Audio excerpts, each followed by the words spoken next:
Kun raadiyoo sagalee Ameerikaati.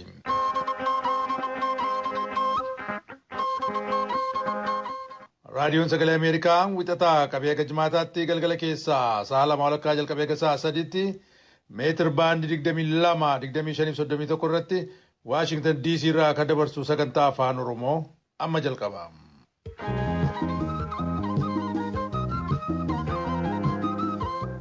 Dhaggeeffattoota keenya kabajamoo fi jaallatamoo fagoof dhiyoodha karaa raadiyoo, intarneetii, saatalaayit Naayil Saatii fi feesbuukiidhaan kanneen sagantaa keenya hordofaa jirtan akkam ooltan. Guyyaan har'aa Kamisaa Amajjii 28 bara 2021 Itoophiyaatti immoo Amajjii 20 keessummeessaan keessan galgala har'aa an Nugusuu Taamireeti. Ka Pireezidant Joo Baayiden akka ministeera dhimma alaa biyyattii ta'anii kaadhimatan Mudamaa Antoonii Bilinkan manni maree murtii seeraa Yuunaayitid Isteetsi yookiin Senetiin mirkaneessee jira. Bilinkan imaammata hariiroo alaa pireezidantiin Yuunaayitid Isteetsi duraanii oofaa turan ka Ameerikaa First yookaan Ameerikaan haa dursitu jedhurraa akka kallattii jijjiiruu malutti simatanii jiru Dimookiraatonni. Beenishaangul Gumuz keessatti hidhamtoonni 600 ol ta'an wabiidhaan gallakkifaman. Hidhamtoonni hiikaman kun kanneen abaaboo shanee yookaan hidhattoota kaan deeggartan jedhamuudhaan waggaa tokko oliif hidhamanii turan kumaan lakkaaman keessaati. Qophii fayyaa keessatti immoo fayyaa haadholii kan yeroo ulfaa fi da'umsaa Oromiyaa keessaa kan ilaallateen biiroo eegumsa fayyaa Oromiyaatti Daayirektara barnoota fayyaa fi koominikeeshinii Siister Sa'aadaa Ahmad har'a keessummaa keenya gooneerra. Kanneenii fi gabaasaalee kan biroo akkasumas oduuwwan Itoophiyaa fi naannolee addunyaa qabannee jirra. Amma oduudhaaf tujubee hora.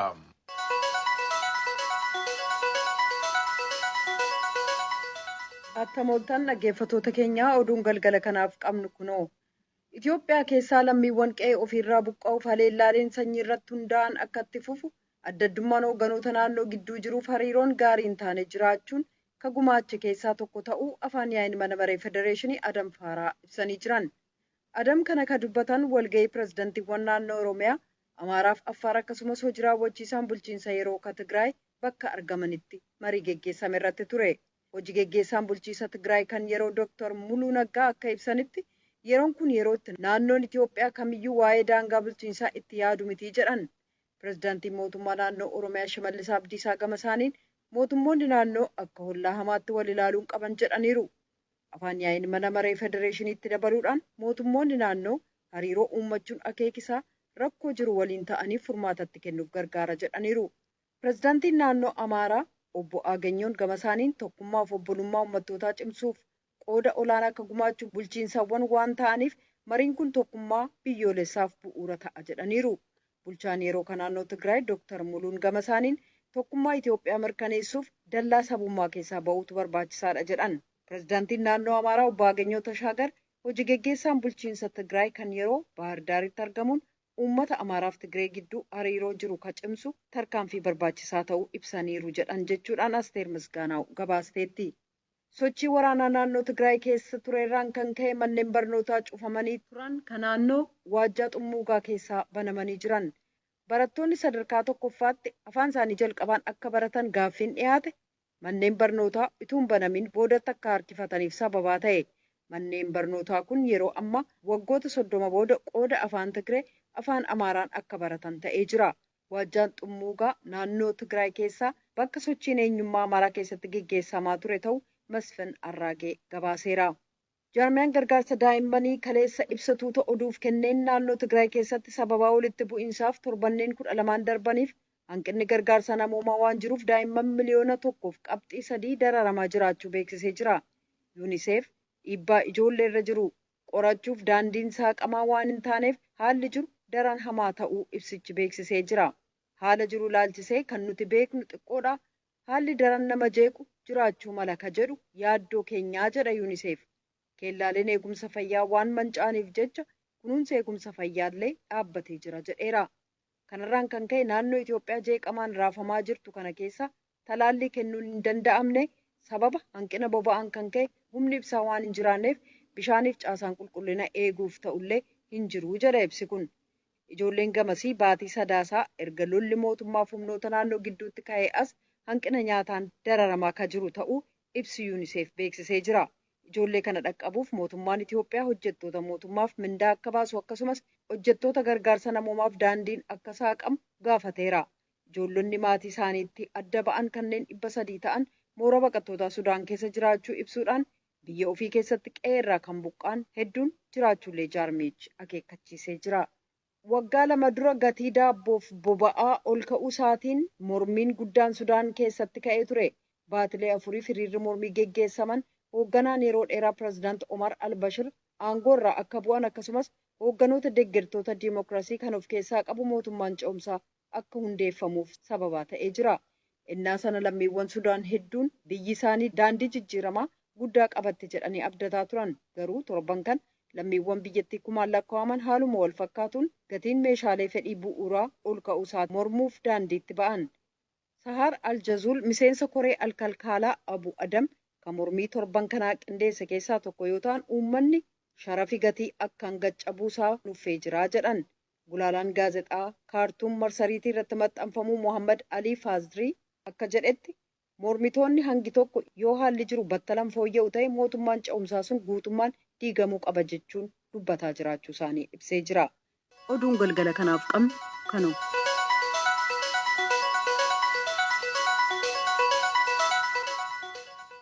Kan dhaggeeffachaa jirtan raadiyoo sagalee Ameerikaa sagantaa afaan Oromooti.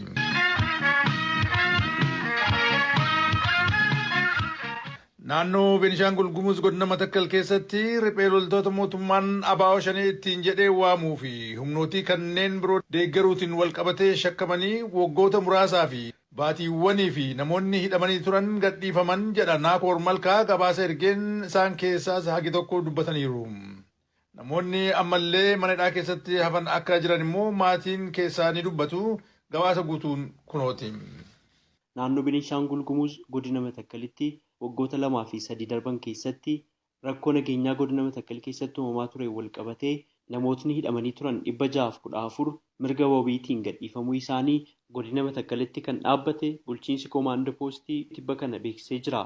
Namoota gadhiifaman keessaa sababaa nageenyaa isaaniif yaaddoo qabaniif maqaan isaanii akka hin caqafamne kan gaafatan ragaa shakkii yakkaa tokko malee yeroo 6 ta'uuf mana hidhaa godina Matakkal magaalaa Gilgal Balas keessatti argamutti hidhamanii turuu isaanii dubbatan. Sababaa ittiin hidhamanii fi yeroo ammaa kanas haala kamiin akka gadhiifaman ilaalchisee akkas jedhu namni kun. Shiftaa nyaachisaa jirtu, shiftaa wajjin walitti dhufeenya qabdu, ABO shanee, Booleeffaa, Waatii jedhani. Hidhaan laga Abbayyaa kan akka inni galma hin jedhis immoo isa kana karaa dambisuudhaaf yaadii guddaa godhaa jirtu, foqqolcha mootummaa fi yaadii godhaa jirtu. Himata 5 wayiidha kan isaan irratti bananii. Hamilee 18 qabnee amma gaafa 30 namni naannoo keenyaa kan hin seene. Xaabiyaa poolisii xaabiyaa irra nuunoo xinnaate naannoo ji'a 2 kan jedhametu jira. Dhumarra mabeetiin gadiini. Achirratti immoo dhukkubsannees immoo mana yaalaa kan dhabuu hin jiru. Amma guyyaan irraatti firdibeetii tun deebiini. Beengada dhiyoo kan ammoo gaaluma godina Matakkalaa kana ilaallateetii federaala baqaamni kana hordofee namoonni karaa nagaa hidhamanii akkasitti hidhamanii immoo gaabbii kan dhabanii sun kasatanii ji'a 7 kan ga'an waggaa 2 kan ga'an isaan kun gadhiifamuu qabaatu amma guyyaa 3 jedhee amma beengada gaafa guyyaa 14 waamanii wambararraa nama 73 waamanii nama 73 kan hundumaa gadhiisaniiru. Bulan irraa akkama kan waamanii gadhiisaniiru. Dibaatii fi gaafatuma kan waamanii immoo dibaatii keessaa nama 21 kan hatamu jedhanii. Haala kamiin isin gadhiisan mee maal jedhanii isin gadhiisan? Wanti dura dubbatan akkasumaan gajaajila walirra ragaa irratti hin argamin akkasumatti shakkamanii ta'ii nama shakkamtooti. Garuu yeroo waamanii na abbaa murtii bira dandu garuu abbaan murtii immoo kuma furiitiin gadu badii birrii kuma furii kan gadhiisan. Biyya nu hidhamnu lafa nagaa biyya nagaa hidhamnee erga ji'a 2 immoo garuu maatiin ijoolleen kan jalaa dhumanii maatii manaa kan jalaa jeefamtee mana tokko maatii kan dhabe jira namoonni duukaa hidhamee jiru. Isaan jalaa gubateera. Qonnaan inni qotamee inni sassaabame jalaatii akka jirutti gubateera. Isa kaan yeroo akkamaadhaan haramaa hin haramamne walakkaa karaa baay'ee dhaabbiidhaan nurra ga'eera. Nama wallee qabneerra maatii qabneerra jecha. Rakkoo nageenyaa godina Matakkalitti ji'oota darban muraasa keessatti uumamaa turanii fi ajjechaa namoota nagaa irratti raawwataa ture wal qabatee sababaa tajaajilli geejjibaa addaan citee jiruuf gara maatii isaaniitti deebi'uudhaaf rakkachuu fi dhimma kana bulchiinsa koomaandoo poostii godina Matakkalitti himatanii deebii eeggataa jiraachuu isaanis dubbatanii jiru. Kun osoo kanaan jiru mootummaan hidhattoota ABO shanee jedhee waamu isaan immoo waraana bilisummaa Oromoo ofiin jedhanii fi qaamota hidhatanii Beenishaangul Gumuz keessatti socho'an kanneen biroo deeggaruutiin shakkamanii namoota hidhaman keessaa hidhaarraa kan hin gadhiifamne illee jiru jedha dargaggoo Malkaamuu Dabaloo. Abbaan isaa Abbaa Gadaa Dabaloo Margaa erga hidhamanii ji'a 7 ta'us namoota hiikaman faana ni hiikamne jedha Malkaamuun. Amma naannoo ji'a 7 qabachuuf eegeera. Eessatti immoo hidhamanii jiru? Gilgal Bales. Himatni irratti baname? Banamne ammayyuu akkasumaan beellamaa godhanii gaafa 27tti. Maal gootan jedhanii qabaniidhaan abbaa kee? Yeroo duraa isinitti shanii qallabaa jiru. Uummata mangistii irratti haasa'ammasiiti. Mafanqila mangistii wayisii yaadaniiru kana dubbataa turan. Waan kana waan irratti mirkaneessu ragaa immoo qindeessanii mana murtiitti himata bananii haalli isaan ittiin irratti ragaa dhageessisan jira? Jiru amma waan tokko hin jiru.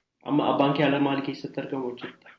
Amma abbaan koo siluma isaa dhukkubsataadha. Gisitii ijaa qaba.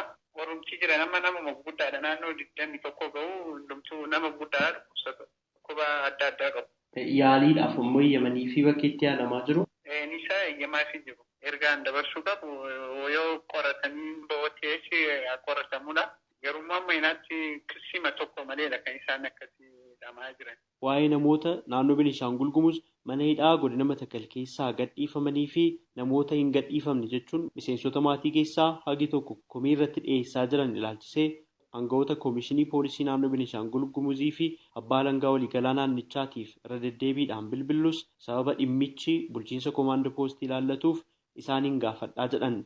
Dhiyeenyatti muummee ministeera Itoophiyaa Abiyyi Ahmadiin kan hundaa'ee fi godina Matakkalitti nama bulchiinsa koomaandoo poostii qindeessaa jiran Leetanaal Jeneraal Asraat Dineeroo guyyoota 3 darbaniif bilbilaan irra deddeebiidhaan argachuudhaaf yaaliin goone hin milkoofne. Dhimmuma kanarratti kan gaafataman itti gaafatamaan sabquunnamtii abbaa alangaa waliigalaa federaalaa obbo Awwal Sultaan naannoo Beenishaangul Gumuz mana hidhaa godina Matakkal keessaa namoota hidhaarraa hiikaman ilaalchisee akkas jedhanii jiru.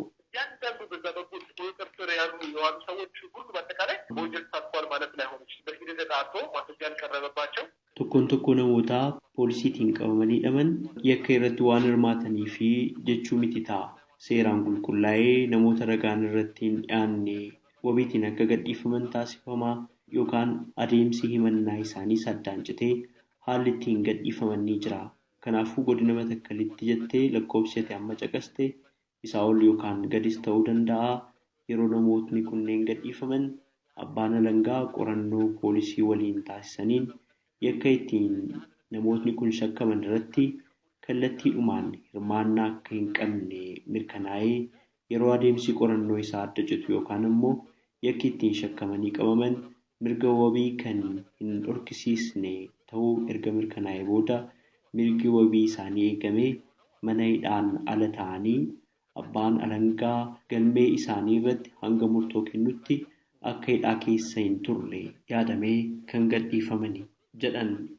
Namootni hin gadhiifamnee fi yeroo ammaa kana maatiin isaanii akka hin gadhiifamne irratti komii dhiyeessaa jiran ilaalchisees sababaa hin gadhiifamneef yeroo ibsan obbo Awwal akkas jedhu. በቀሩት ላይ የሚሆነው እንግዲህ ምርመራ ስራዎችን ማጥፋት በተለይ ክትትል ማድረግ የሚገባቸው ሰዎች namootni mana hidhaa keessatti hafan ammoo hojiin qorannoo akka itti fufu akkasumas yakki ittiin shakkaman yookaan raawwatan mirga wabiitiin akka gadhiifaman kan hin eeyyamne ta'ee dhimmi isaanii gara mana murtiitti akka dhaquuf kan murtaa'e ta'a. Namootni mana hidhaa keessa jiran rakkoo fayyaa qabaachuu malu yookaan ammoo hidhamanii osoo jiranii dhukkubsachuu danda'u. Namootni kunneen yaalii akka argatan gochuutu danda'ama malee dhukkubsataniiru jedhamee akka hidhaatii gadhiifaman hin taasifamu. Mirga wabiitiinuu gadi dhiifamuudhaaf ulaagaa guutuu qabu.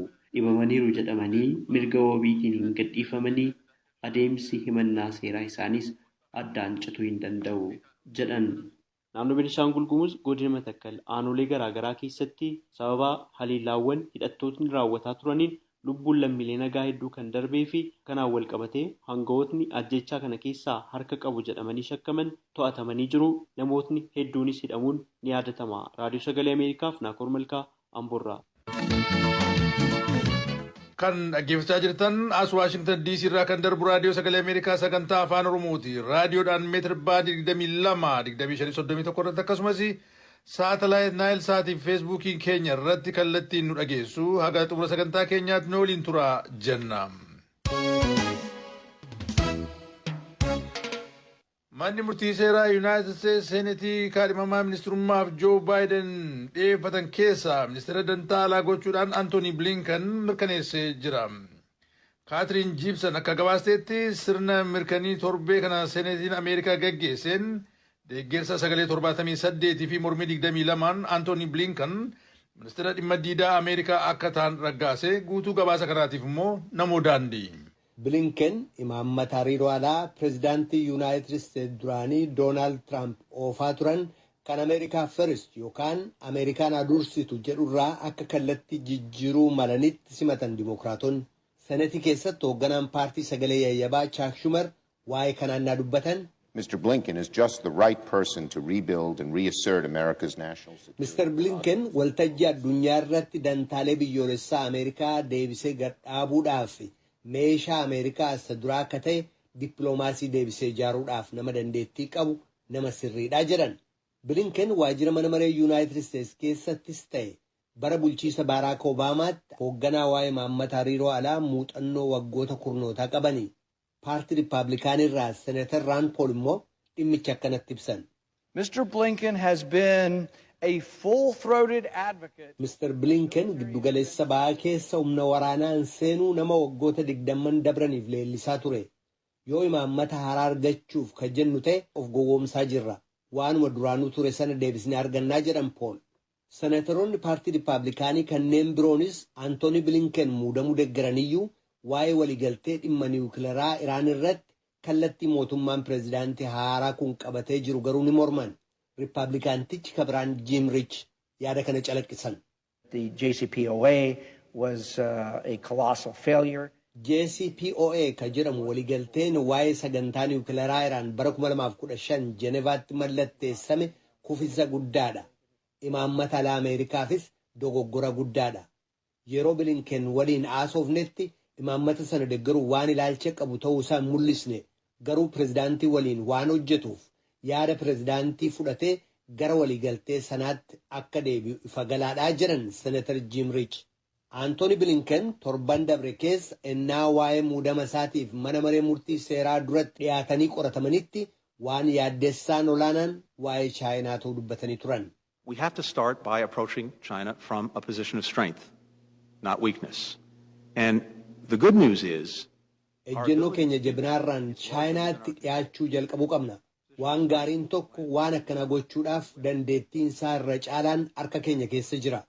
Warra waayilota keenyaa waliin ennaa dubbannutti xiqqeessuu utuu hin taane jabinni keenya dhaabbii keenya keessa jira.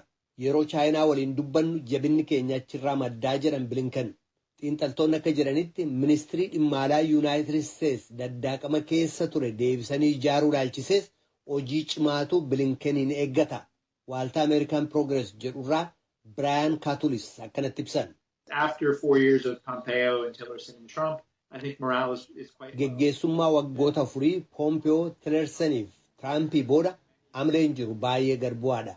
Akkan yaadutti kan gareen dippiloomaasii keessa jiran akka rakkoo guddaatti ilaalan ennaa waajjirri ministirii ittisaa peentaagoniif raayyaan ittisaa Yuunaayitid Steetsi dhimma imaammata alaa Yuunaayitid Steetsiif haala itti nuti addunyaatti dhiyaannu dhuunfatan ofii barcuma dudduubaarra taa'anii ilaaluu isaaniiti jedhan. Yeroo waa'ee muudama isaanii mana maree murtii seeraa duratti qorataman kan mormiin hedduun isaaniin mudatiin Bilinken rakkoolee kana furuuf itti seenaa jiran. Paartii Dimookiraatirraa Senatar Bob Menendez waa'ee Bilinken innaa dubbatan. He has thoughtful, willing, able to grapple. Inni nama yaada bilchaataa qabu. Rakkoolee walxaxoo biyya keenya mudatanii jiran irratti qabsaa'uudhaaf nama fedhii qabuu fi dandeettii isaa qabu. Mana maree Yuunaayitid Steetsitti hirmaachisuuf nama cicha qabu. Gama lamaaniyyuu hirmaachisee jiraa jedhan Menendez. Bilinken miseensota kaabinee pireezidaant Baayideniin kaadhimamanii torban dabre dhiyaachuun raggaasisaman keessaa nama afuraffaadha.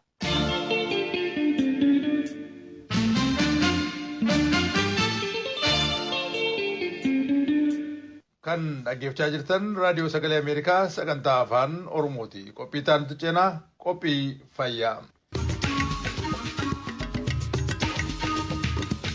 Qophii fayyaa har'aa irratti fayyummaa haadholii kan yeroo ulfaa fi da'umsaa Oromiyaa keessaa kan ilaallateen maree gaggeeffame qabna.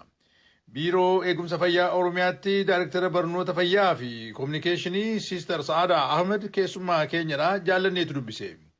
Fayyaan haadholii maal fa'aa of keessaa qaba? Gaaffiilee jaallannee keessaa ture Siister Sa'aadaan akkas jedhu.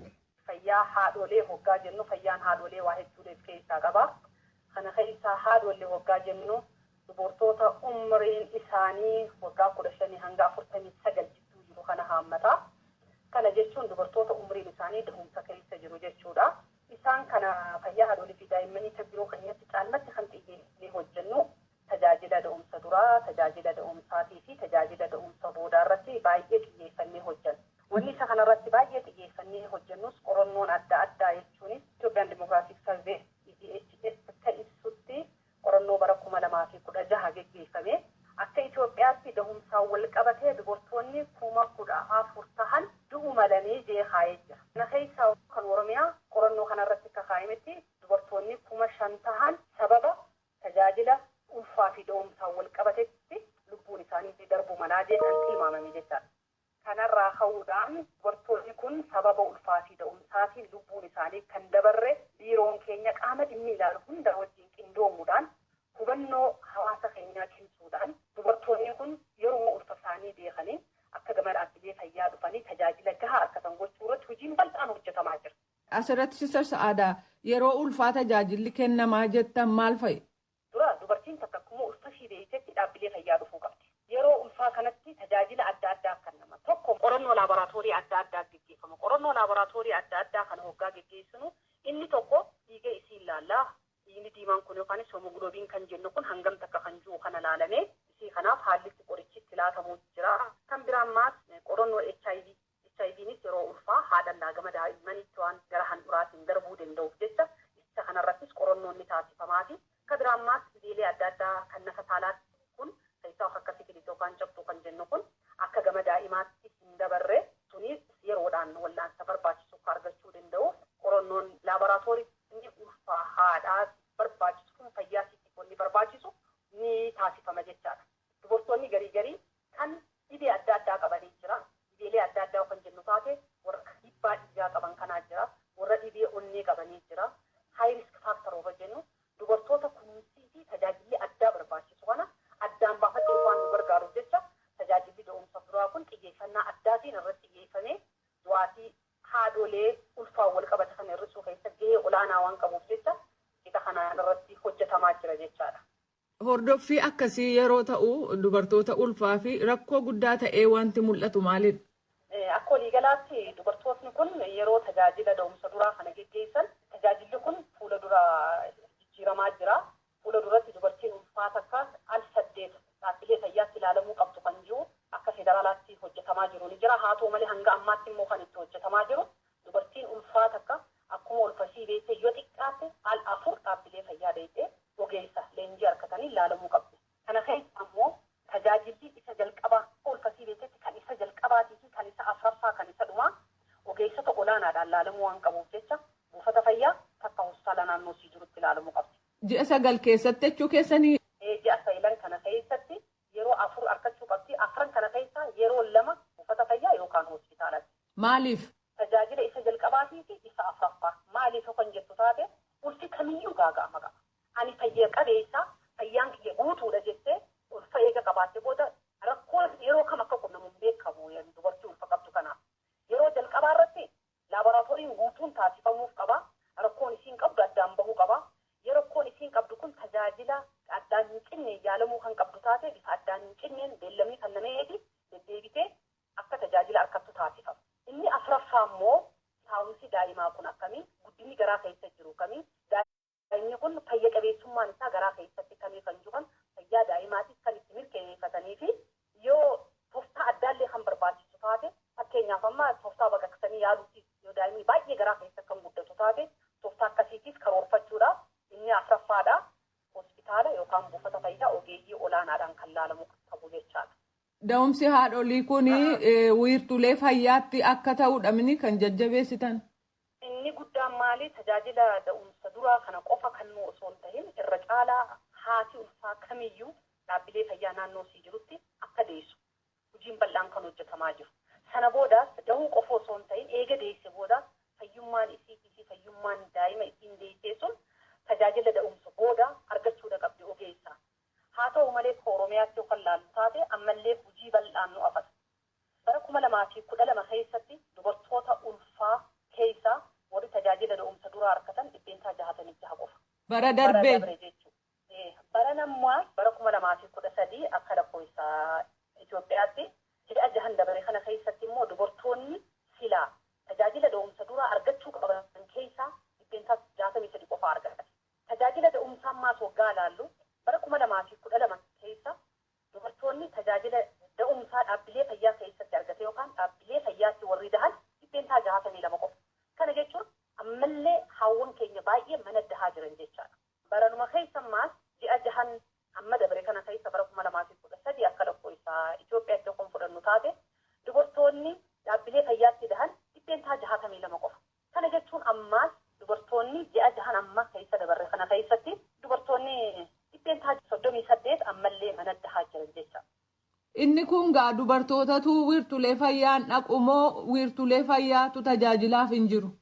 Wiirtuleen fayyaa keenya tajaajila ni kenna. Tajaajilli kennamuus kafaltii tokko malee bilisaan kenna. Tajaajilli da'umsa duraati, tajaajilli da'umsaati, tajaajilli da'umsa boodaati bilisaa kenna.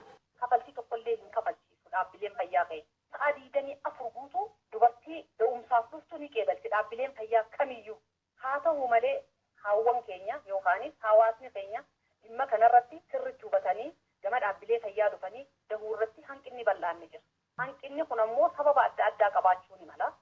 Fakkeenyaaf. Tokko aadaan hawaasa keenya keessa jiru an manatti hin dahee haati kee manatti geesse rakkoo maaltu jira kan jiru haadholee irraayis ni jira. Namoonni maas mana keessatti haawwan kana geessisanii dhiibbaa adda addaa ni uumanii asii fayyaada qabdaa dahuu ni dandeessaa waan jiruun hawaasa keenya irratti hojiin isaan hojjetanis jiraachuu ni mala. Haa ta'u malee immoo miidiyaan keenyaas ogeessi fayyaatiis hawaasnis abbootiin amantiitis kanarratti qindoominaan hojiin hubannoo uumuu hojjetamaa haa jiraatu malee qixa san hawaasa keenya keessatti gabbu'ee jijjiirraa haala amalaa fidee hawaasni keenya dhibbaan irratti akka dhaabbilee fayyaa qofatti dahan godhuu irratti hanqinni ni jira. Asirratti Sister Sa'aadaa tajaajila da'umsa boodaa jettaniittu haadholiidhaaf kan akkamiiti? Tajaajilli da'umsa boodaa hoggaa jennu irra caalaa haadholeen eega dahan sa'aa 24 kana keessatti kunuunsa addaatii fi tajaajila addaa barbaadan. Maaliif yoo ta'e yeroo kana keessatti irra caalaa haadholeen da'umsaan du'an sababni isaan itti du'an dhiigni dhangala'uun dhiigni baay'een irraa jibuun. Kana waan ta'eef yeroo san keessatti haati takka eega deesse booda sa'aa 24 san keessatti hordoffii addaa barbaaddi. Lubbuun isii akka hin baane tajaajila silaa barbaachisan ariitiidhaan kennuudhaaf haati sun akka hin duune gochuun ni danda'a. Kanaaf tajaajila da'umsa boodaa kana kan godhamu kan biraan maas daa'imni kichuun daamte kun hafuura baafannaa isiidha. Sochii daa'imni sun qabu harma hodhuu isaa waan akkanaa kan itti hordofamuu fi talaalliin isa jalqabaatis daa'ima kanaaf kan itti laatamu waan ta'eef jecha tajaajilli da'umsa boodaa du'aatii haadholee hir'isuu keessatti iddoo olaanaa waan qabuuf xiyyeeffannaa addaatiin irratti hojjetama. Haa ta'u malee warra dhaabbilee fayyaa keessatti hin dahinis yoo ta'e ogeeyyiin fayyaa keenya yookaanis ganda keessattis eksteeshinoonni fayyaa waan jiraniif jecha tajaajilli da'umsa boodaa kun bal'inaan kennama. Tajaajilli da'umsa boodaa kana yoo raawwii keenyallee yoo laallu taate tajaajila da'umsaa dhaabbilee fayyaa kennamuu fi tajaajila da'umsa duraa dhaabbilee fayyaa kennamurra olaanaadha. Fakkeenyaaf tokkoon fudhannu baate tajaajilli da'umsa boodaa bara 2012 akka lakkoofsa Itoophiyaatti 86 raawwatame. Ji'a jahan dabre kana keessa ammaas bara 2013 yoo laallu taate 85. Kan hoggaa jennu maali? Haati takka dhaabbilee fayyaa deesse da'uu baatte mana yoo deesse ogeeyyii fayyaa keenya odeeffannoo argatuun yeruma san dhaqee tajaajila da'umsa boodaa waan kennuuf jecha du'aatiin haadholeetis jilas akka waliin kaane hojiin bal'aan hojjetamaa jira jechuu barbaadeeti. Sister Sa'aadaa Ahmad deebinaa laattaniif maqaa dhaggeeffattoota keenyaan hedduu galatoomaa. Galatoomaa siisaatteeti fayyaa ta'e. Kan dhaggeeffachaa jirtan raadiyoo sagalee Ameerikaa sagantaa afaan Oromooti. Egaa raadiyoon sagalee Ameerikaa galgala keessaa sa'a 2 jalqabee sa'a 3 meetir baandii 22 yookiin kiiloo heerzii 1365 irratti akkasumas meetir baandii 25 yookaan kiiloo heerzii 1240 irratti akkasumas meetir baandii 31 yookaan kiiloo heerzii 12485 irratti wixataa haga jimaataatti qophii afaan Oromootiin dabarsu asirratti raawwata. Qophii boruutiin walitti deebina. Nagaatti nu bulaa kan sin keessummeesse aan Nugusu Taammireeti amma sagantaa afaan Amaaraatu itti aanaa.